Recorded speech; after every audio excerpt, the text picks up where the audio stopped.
നമ്മുടെ മൊബൈൽ ഫോണിലുള്ള എല്ലാ ആപ്ലിക്കേഷനും നമ്മുടെ ഓരോ നീക്കങ്ങളും അവർ നിരീക്ഷിക്കുന്നുണ്ട്.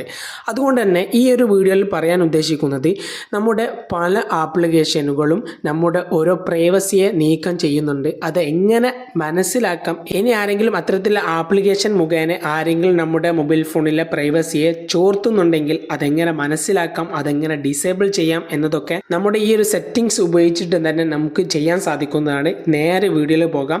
അതിനായിട്ട് ചെയ്യേണ്ടത് സെറ്റിങ്സ് ആപ്ലിക്കേഷൻ ഓപ്പൺ ആക്കി കഴിഞ്ഞാൽ ഒരു കാര്യം പ്രത്യേകിച്ച് പറഞ്ഞു തരാം. എൻ്റെ വീട്ടിലുള്ള 2 മൊബൈൽ ഫോണിലും ഈ കാര്യം വർക്കിംഗ് അല്ല. അതുകൊണ്ട് തന്നെ ഈ ഒരു സെറ്റിങ്സ് ഇല്ലാത്തവർക്കും ഞാൻ അവസാനം ആ ഒരു കാര്യം എങ്ങനെയാണ് ചെയ്യേണ്ടത് എന്ന് ഞാൻ അവസാനം പറഞ്ഞു തരാം. അതിനായിട്ട് ഉള്ളവർ ചെയ്യേണ്ടത് സെറ്റിങ്സ് ഒന്ന് ഓപ്പൺ ആക്കി കഴിഞ്ഞാൽ അവിടെ നിങ്ങളുടെ മൊബൈൽ ഫോണിൽ ഒരുപാട് ആളുകളുടെ മൊബൈൽ ഫോണിലും അവിടെ സെക്യൂരിറ്റിയിൽ ഒന്ന് ക്ലിക്ക് ചെയ്തിട്ട് പ്രൈവസി കാണാൻ സാധിക്കും. അങ്ങനെയാണ് ചെയ്യേണ്ടത്. അല്ലെങ്കിൽ ഡയറക്റ്റ് പ്രൈവസി തന്നെ ഇവിടെ കാണാൻ സാധിക്കും. ഇനി ഇവിടെ ഒന്നും കാണിക്കുന്നില്ല, നിങ്ങൾക്കിവിടെ സെർച്ച് ചെയ്യാനുള്ള ഓപ്ഷനും ഉണ്ട്. അപ്പോൾ നിങ്ങൾ ചെയ്യേണ്ടത് പ്രൈവസി എന്നതിലൊന്ന് ക്ലിക്ക് ചെയ്യും. അതിൽ ക്ലിക്ക് ചെയ്യുന്ന സമയത്ത് ഞാൻ നേരത്തെ പറഞ്ഞതുപോലെ പല മൊബൈൽ ഫോണിലും പല രൂപത്തിലായിരിക്കും ഉണ്ടാകുക. എൻ്റെ ഈ മൊബൈൽ ഫോണിലുള്ളത് പ്രൈവസി ഡാഷ്ബോർഡ് കാണാൻ സാധിക്കും. ഫസ്റ്റ് തന്നെ അതിലൊന്ന് ക്ലിക്ക് ചെയ്യാം.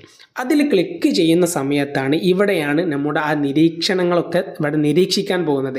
ഇവിടെ കാണാൻ സാധിക്കും പ്രൈവസി ഡാഷ്ബോർഡിൽ ലാസ്റ്റ് 24 മണിക്കൂറിനുള്ളിൽ എൻ്റെ മൊബൈൽ ഫോണിൽ ഒരുപാട് ആപ്ലിക്കേഷൻ നിരീക്ഷിക്കുന്നത് മൈക്ക് ഉപയോഗിച്ചോ അതുപോലെ തന്നെ ക്യാമറ, ഈ 2 സെറ്റിങ്സ് ഉപയോഗിച്ചിട്ടാണ്.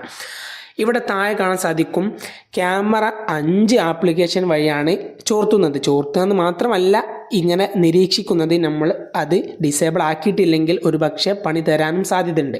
ഇവിടെ മൈക്രോഫോൺ 3 ആപ്ലിക്കേഷനും കാണാൻ സാധിക്കും. നിങ്ങളുടെ മൊബൈൽ ഫോണിൽ പല രൂപത്തിലായിരിക്കും അവിടെ ഉണ്ടാകുക. ഇനി നിങ്ങൾ ചെയ്യേണ്ടത് ക്യാമറ എന്നതിലൊന്ന് ക്ലിക്ക് ചെയ്യുന്ന സമയത്ത് ഓരോ ടൈമിന് കാണാൻ സാധിക്കും. ഇന്ന് ക്യാമറ, യൂട്യൂബ്, ഇതൊക്കെ ഈ ഒരു ആപ്ലിക്കേഷൻ മുഖേനയാണ് ഈ ക്യാമറ കാര്യങ്ങളൊക്കെ നിരീക്ഷിക്കുന്നത്. ഇവിടെ കാണാൻ സാധിക്കും ഓരോ ടൈമും ഇവിടെ കാണാൻ സാധിക്കും. അതുപോലെ തന്നെ നേരെ ബാക്ക് വന്നു കഴിഞ്ഞാൽ നിങ്ങൾക്കിവിടെ മൈക്രോഫോണിലും ഇത്തരത്തിലുള്ള ആപ്ലിക്കേഷനാണ്. ഈ മൈക്രോഫോണും അതുപോലെ തന്നെ ക്യാമറയൊക്കെ ഇന്ന ആപ്ലിക്കേഷൻ ഇന്ന സമയത്താണ് ഉപയോഗിക്കുന്നതെന്ന് നമുക്കിവിടെ മനസ്സിലാക്കാൻ സാധിക്കും. ഇനി നിങ്ങൾ ചെയ്യേണ്ടത് ഈ സെറ്റിങ്സ് ഇല്ലാത്തവരും ഉള്ളവർക്ക് ആദ്യം ഞാൻ പറഞ്ഞു തരാം. ഇവിടെ ഉദാഹരണത്തിന് ഞാൻ ഇവിടെ ക്യാമറ എന്നതിലൊന്ന് ക്ലിക്ക് ചെയ്തിട്ട് കാണിച്ചു തരാം. ക്യാമറ എന്നതിൽ ക്ലിക്ക് ചെയ്യുന്ന സമയത്ത് അവിടെ മാനേജ് പെർമിഷൻ കാണാൻ സാധിക്കും. അതിലൊന്ന് ക്ലിക്ക് ചെയ്യാം. അതിൽ ക്ലിക്ക് ചെയ്യുന്ന സമയത്ത് ഇവിടെ കാണാൻ സാധിക്കും ക്യാമറ ഒന്നതിൽ ക്ലിക്ക് ചെയ്യുന്ന സമയത്ത് അവിടെ എലോ ആണ്. ഓക്കെ, അതൊന്നും കുഴപ്പമില്ല. ഇവിടെ ഒരു ഉദാഹരണം കാണിച്ചു തരാം.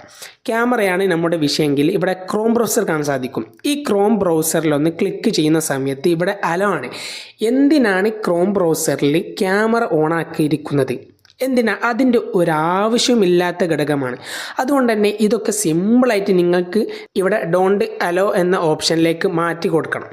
ഇത്തരത്തിൽ നിങ്ങൾ മാറ്റി കൊടുക്കണം. അതുപോലെ തന്നെ ഇവിടെ നിങ്ങൾക്ക് നിരീക്ഷിക്കുന്ന സമയത്ത് ഒരുപാട് ആവശ്യമില്ലാത്ത ആപ്ലിക്കേഷനിലൊക്കെ ഇതുപോലെ ക്യാമറ എലോ ആണ്. അതുകൊണ്ട് തന്നെ നിങ്ങൾക്കിവിടെ ഇനി ഒരു ഉദാഹരണത്തിന് ഇവിടെ കാണിച്ചു തരികയാണെങ്കിൽ ഇവിടെ ഈ മാപ്പിലൊക്കെ ക്യാമറ എന്തിനാണ് നമ്മളൊന്നും ഇതുവരെ യൂസ് ചെയ്തിട്ട് തന്നെ ഉണ്ടാകില്ല. അതുകൊണ്ട് തന്നെ ഇവിടെ ഡോണ്ട് അലോ എന്നതിൽ ക്ലിക്ക് ചെയ്തിട്ട് അങ്ങനെ നിങ്ങൾ ആ ആപ്ലിക്കേഷനൊക്കെ അത്തരത്തിൽ നിന്നും നിങ്ങൾ സേഫാക്കി വെക്കണം. അതുപോലെ തന്നെയാണ് നിങ്ങളുടെ ബാക്ക് വന്നതിന് ശേഷം ഇവിടെ മൈക്രോഫോൺ അതിലും ക്ലിക്ക് ചെയ്താൽ നിങ്ങൾക്ക് ഇവിടെ ഇപ്പോൾ മൈക്രോഫോൺ എന്നത് വാട്സപ്പിൽ വോയിസ് ഇടാനും അത്തരത്തിലൊക്കെ ആവശ്യമുണ്ടാകും. അതുകൊണ്ട് തന്നെ അതവിടെ നിന്നോട്ടെ. അതുപോലെ തന്നെ യൂട്യൂബൊക്കെ നിങ്ങൾക്ക് ആവശ്യം ഇല്ല എന്ന് കരുതുന്ന അത്തരത്തിലുള്ള ആപ്ലിക്കേഷനൊക്കെ നിർബന്ധമായിട്ടും നിങ്ങൾ ഡിസേബിൾ ആക്കാൻ മറക്കരുത്.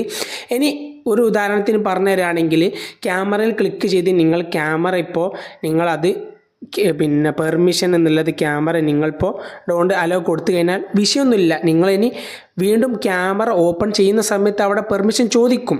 അങ്ങനെയാണെങ്കിൽ നിങ്ങൾ പെർമിഷൻ അലോ ചെയ്ത് കൊടുത്താലും കുഴപ്പമില്ല. അപ്പോൾ നിങ്ങൾക്ക് അവിടെ എനേബിളായി വരുന്നതുമായിരിക്കും. ഇനി ഇല്ലാത്തവർ ചെയ്യേണ്ടത് നിങ്ങളുടെ എല്ലാവരുടെ മൊബൈൽ ഫോണിലും ഉള്ളതുപോലെ ഇവിടെ ആപ്ലിക്കേഷൻ കാണാൻ സാധിക്കും. അതിലൊന്ന് ക്ലിക്ക് ചെയ്യുക. ക്ലിക്ക് ചെയ്യുന്ന സമയത്ത് നിങ്ങളുടെ മൊബൈൽ ഫോണിലുള്ള എല്ലാ ആപ്ലിക്കേഷനും ഇവിടെ കാണാൻ സാധിക്കും. ഞാൻ നേരത്തെ പറഞ്ഞതുപോലെ ഒരാവശ്യമില്ലാതെ, അതായത് ഇപ്പോൾ നേരത്തെ ഞാനിപ്പോൾ ക്രോം ബ്രൗസറിനെ കുറിച്ച് പറഞ്ഞതുകൊണ്ട് നിങ്ങൾ ചെയ്യേണ്ടത് ക്രോം ബ്രൗസർ ഓപ്പൺ ആക്കിയിട്ട് നിങ്ങൾക്ക് അവിടെ പെർമിഷൻ എന്ന ഭാഗത്ത്, ഇപ്പോൾ ഞാൻ നേരത്തെ ഓഫാക്കിയത് കൊണ്ടാണ് ഇവിടെ നോട്ട് അലൗഡ് എന്ന് പറഞ്ഞ ഓപ്ഷനിലേക്ക് മാറിയിരിക്കുന്നത്. നിങ്ങളുടെ മൊബൈൽ ഫോൺ ഇവിടെ അലൗഡ് എന്ന ഓപ്ഷനിലായിരിക്കും ഉണ്ടാകുക. നിങ്ങൾക്ക് അത്തരത്തിൽ തോന്നുന്ന എല്ലാ ആപ്ലിക്കേഷനും ഇതുപോലെ ഡോണ്ട് അലോ എന്ന് ക്ലിക്ക് ചെയ്ത് മാറ്റി കൊടുത്തു കഴിഞ്ഞാൽ നിങ്ങൾക്ക് ഒരു പ്രയാസവും ഉണ്ടായിരിക്കുന്നതല്ല. നിങ്ങൾ ഇതുപോലെ നിങ്ങൾ ചെയ്ത് നിങ്ങളുടെ സെക്യൂരിറ്റിയെ നിങ്ങൾ സേഫ് ആക്കാൻ മറക്കരുത്. തീർച്ചയായും ലൈക്ക് ചെയ്യാൻ മറക്കരുത്.